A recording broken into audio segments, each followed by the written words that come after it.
Pavel Durov, an incredible man who not only wrote his name in the history of the internet, but also managed to redefine it. Durov is the founder of VKontakte and Telegram, a man who boldly challenged the system and put user privacy above all else. Today, you will learn how Durov became known as the Russian Mark Zuckerberg, why he decided to leave Russia, and what ideas underlie his current projects. So buckle up. Let's start our journey into the world of technology and freedom.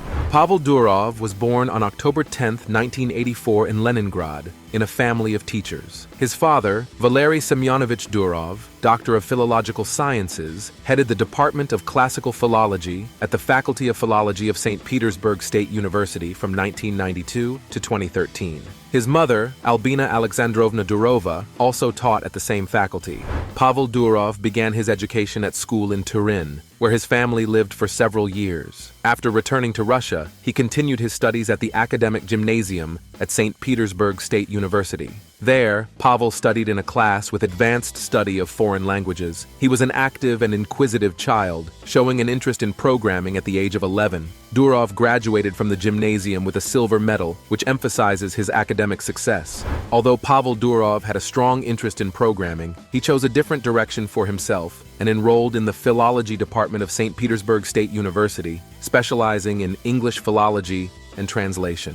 While studying at the university, he received a variety of scholarships, including presidential, government, and Potanin Foundation scholarships. At the faculty, Durov became friends with Ilya Perekopsky, a pragmatic and ambitious student who also shared his love for the movie The Matrix. Together, they began to develop their first internet projects, Durov.com, a portal for philology students with exam preparation materials, and the University Community, SPBGU.RU, a forum for St. Petersburg State University students and alumni. Durov recalled his discovery of the internet with delight. "When I first discovered the internet, I was amazed that you could create a website and other people would come and publish their own content on it." Pavel Durov learned about Mark Zuckerberg's social network thanks to his friend Vyacheslav Mirilashvili, who told him about it after a trip to the United States. This was the starting point for the Durov brothers to work on their own project, which later became known as VK.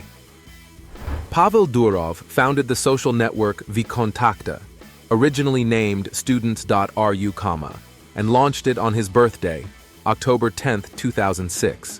He not only became CEO, but also had the final say in management. His brother Nikolai acted as technical director, and the first investor, Vyacheslav Mirilashvili, invested $30,000 borrowed from his father and brought in co-founder Lev Leviev.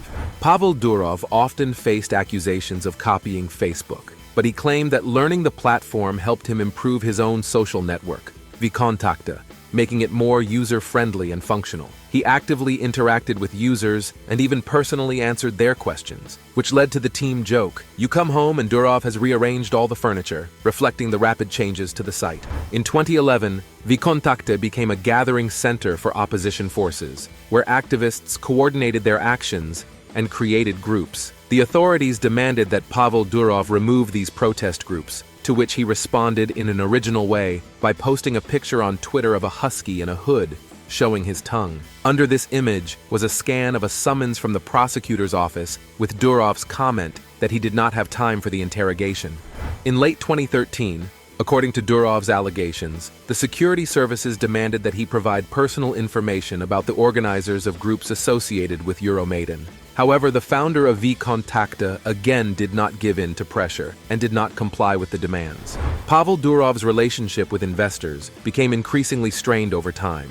Mail.ru Group gradually increased its stake in VKontakte, thus reducing Durov's control over the social network. While in 2010, Mail.ru Group's share was 24.99%. By the end of 2014, it had reached 100%. In April 2014, Durov resigned as CEO and left the country. He obtained citizenship of the island nation of St. Kitts and Nevis, which allowed him to travel visa-free to European countries, and founded the office of his new IT company in Berlin.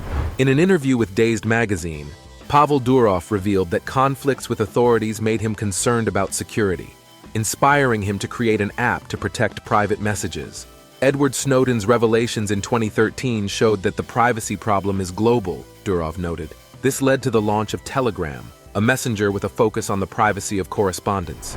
A conflict with Russian authorities in 2018 led to a 2-year blocking of Telegram for Pavel Durov's refusal to hand over encryption keys. But thanks to the efforts of users using VPNs and thousands of engineers who created proxy servers, the messenger not only continued to work, but also strengthened its global popularity.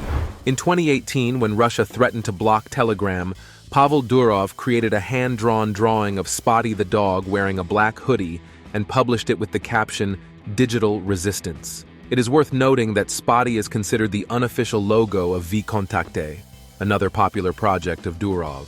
The gesture was a symbol of opposition and an expression of defiance in response to attempts to restrict internet freedom. In 2017, Pavel Durov chose Dubai to relocate, attracted by the city's zero taxation policy. In an interview with Bloomberg, he explained his choice by saying that he did not want to work for the government 180 days a year.